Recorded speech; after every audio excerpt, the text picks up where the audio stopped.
तो हम लोग दोस्त फुल एसिड में कन्वर्जन पढ़ेंगे। पहला कन्वर्जन दोस्त बोलता है कन्वर्ट, बदलिए। तो देखिए दोस्त, जिस तरह मौसम बदल जाता है उसका रिएक्टेंट किससे बदलता है? प्रोडक्ट में। किसकी मदद से? रिएजेंट की मदद से। तो उसी को क्या बोलते हैं? कन्वर्जन। तो इथेनॉल से क्या बनाना है? इथाइलिन। क्या बनाना है? इथाइलिन। तो इथाइलिन का दूसरा नाम है इथीन। क्या है? इथीन। इथाइलिन कॉमन नेम है और इथीन यूपेक नेम है।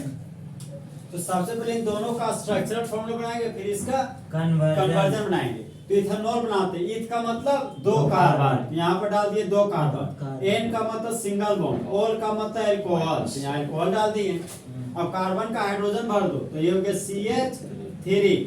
दो बॉन्ड है, दो बॉन्ड है दिखाते हैं, डाल दिए CH2। तो दो कार्बन के अल्कोहल को यूपेक नेम में क्या बोलते हैं? इथेनॉल। यहाँ लिख दिए इथेनॉल।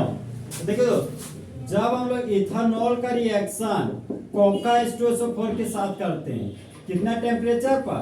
443 केल्विन पर, तो क्या बन जाएगा? अल्कीन। क्या बन जाएगा? अल्कीन। लेकिन 443 केल्विन टेम्परेचर ना लेके अगर 413 केल्विन लोगे ना, तो अल्कोहल बदल जाएगा ईथर में। किस में जाएगा? ईथर में।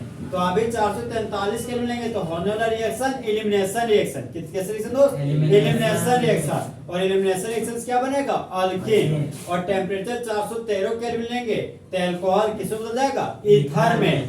तो होने वाला रिएक्शन सब्स्टिट्यूशन रिएक्शन। कैसा रिएक्शन? Substitution reaction. तो फंक्शनल रूप से जुड़ा हुआ कार्बन अल्फा कार्बन, अल्फा का बगल वाला कार्बन बीटा कार्बन।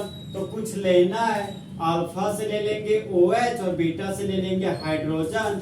जहां पर हाइड्रोजन एसिड और OH बेस है, तो जिस तरह बेबी को बेस पसंद है उस तरह एसिड को बेस पसंद है। तो एसिड और बेस की रिएक्शन से बाय प्रोडक्ट के रूप में वाटर निकल जाता है। और कुछ देना तो अल्फा बीटा के बीच डबल बॉन्ड दे देना।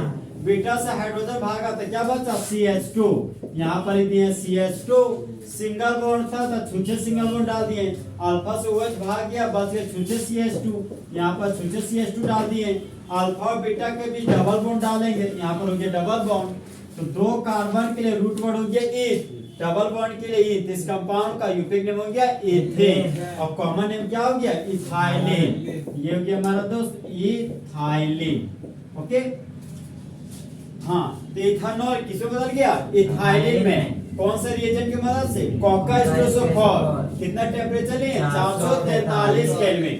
कोका H2SO4 का पूरा नाम हो गया कंसंट्रेटेड सल्फ्यूरिक एसिड। एक हाथ में पानी, एक हाथ में सल्फ्यूरिक एसिड। तो जब सल्फ्यूरिक एसिड का मात्रा ज्यादा और पानी का मात्रा कम हो तो उसको कंसंट्रेटेड सल्फ्यूरिक एसिड कहते हैं। तो बोलो, जब इथेनॉल का रिएक्शन कंसंट्रेटेड सल्फ्यूरिक एसिड के साथ करते हैं 443 केल्विन टेम्परेचर पर, तो मेन प्रोडक्ट के रूप में इथाइलिन बनता है। आपका एसिटिक एसिड से क्या बनाना है? इथेनॉल। तो सबसे पहले एसिटिक एसिड का स्ट्रक्चर फॉर्मूला बनाते हैं। तो दो कार्बन के कार्बोक्सिलिक एसिड को कॉमन नेम में क्या बोलते हैं दोस्त? Acetic acid. ये हो गया मेरा CH3COOH। तो दो कार्बन के लिए कॉमन नेम हो गया एसिड। कार्बोक्सिलिक एसिड के लिए लिखते हैं नाम के अंत में इक एसिड।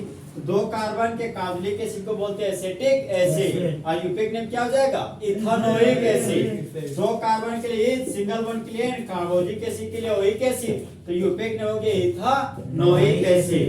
तो देखो दोस्तों, इथेनोइक एसिड से बनाना है आपको इथेनॉल। क्या बनाना है? इथेनॉल। तो इसका मतलब दो कार्बन, दो कार्बन के एन का मतलब सिंगल बॉन्ड, ऑल का मतलब अल्कोहल। ये अल्कोहल कार्बन का एक बॉन्ड दिखा, तीन बॉन्ड नहीं दिखा, यहाँ क्या करेंगे? CH3, यहाँ पर CH2। अब देखिए एसिटिक एसिड किसमें बदल गया? इथेनॉल में। किसमें बदल गया दोस्त? इथेनॉल में। तो कार्बोक्सिलिक एसिड का अगर रिडक्शन करेंगे तो एल्डिहाइड बनेगा, एल्डिहाइड का रिडक्शन कराएंगे तो 1 डिग्री अल्कोहल बनेगा। तो हमको लेना पड़ेगा स्ट्रॉन्ग रिड्यूसिंग एजेंट। कैसे एजेंट? Strong reducing agent. यहाँ पर स्ट्रॉन्ग रिड्यूसिंग एजेंट के रूप में लिथियम एल्युमिनियम हाइड्राइड लेंगे। अब मेरा फोकस सिर्फ और सिर्फ किस पे होता है? फंक्शनल ग्रुप पे। मेरा फोकस सिर्फ और सिर्फ फंक्शनल ग्रुप पे। तो कार्बोक्सिलिक एसिड के रिएक्शन से एल्डिहाइड, एल्डिहाइड के रिएक्शन से 1 डिग्री अल्कोहल। तो कार्बोक्सिलिक एसिड को हटाओ और 1 डिग्री अल्कोहल को लाओ। मिथाइल ग्रुप जो होता तो मिथाइल लगा दिए। तो एसिटिक एसिड किसमें बदल गया? इथेनॉल में। तो बोलो जब एसिटिक एसिड का कंप्लीट रिएक्शन कराते हैं तो मेन प्रोडक्ट के रूप में इथेनॉल बनता है। तो कार्बोक्सिल ग्रुप को हटाओ, 1 डिग्री अल्कोहल को लाओ। इस तरह फुल एसिड में कन्वर्जन क्लास क्या हो गया? खत्म।